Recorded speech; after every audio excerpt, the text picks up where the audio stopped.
Hi, this is Pat Fitzgerald, the VA loan guy. Today we're going to talk a little bit about what not to do during the loan process.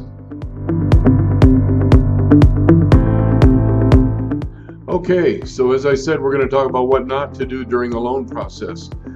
One thing that's so very important, and I know whether you're a realtor or whether you're a client, you're going to laugh at some of these things, but trust me when I tell you this, every single one of these bullet points that I'm going to talk to you about has happened to me or another loan officer here in my office. This is, believe it or not, all too common. So number one on the item list is don't quit your job or change jobs during the loan process. Here's why that's so important. The day before closing, we still have to call your employer and make sure that you're still there. So whether you are off the job or even if you've retired, it's going to come out the day before closing, so you don't want to do that. The other thing is don't go out and buy a car.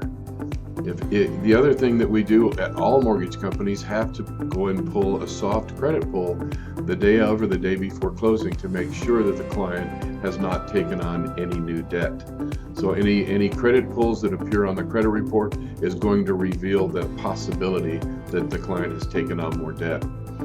The other thing is don't max out the credit cards during this process, because as you max out a credit card, so goes up the minimum payment that's showing on the credit report.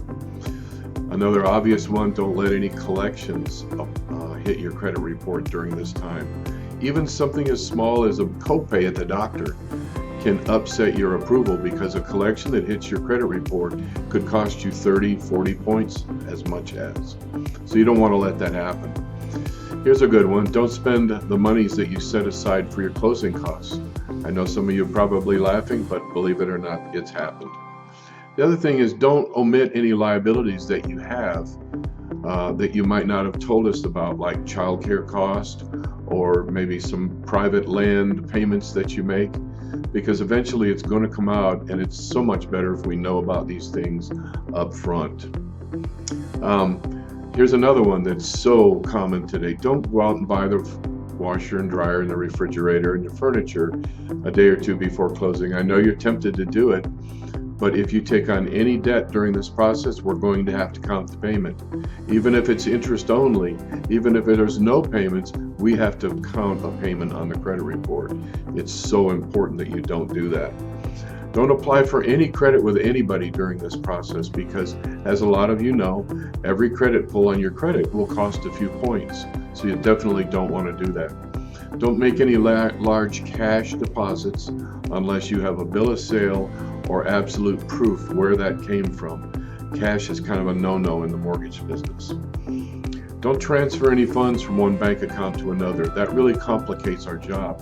That means we have to get statements proving where that money came from, what it was for, and it just creates that much more paperwork.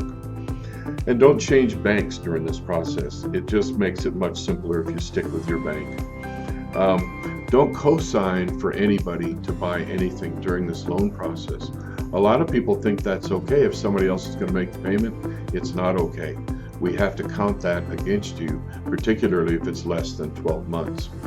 So anyway, I'm sure you have other questions. If you do, I'm here. I'm happy to answer your questions.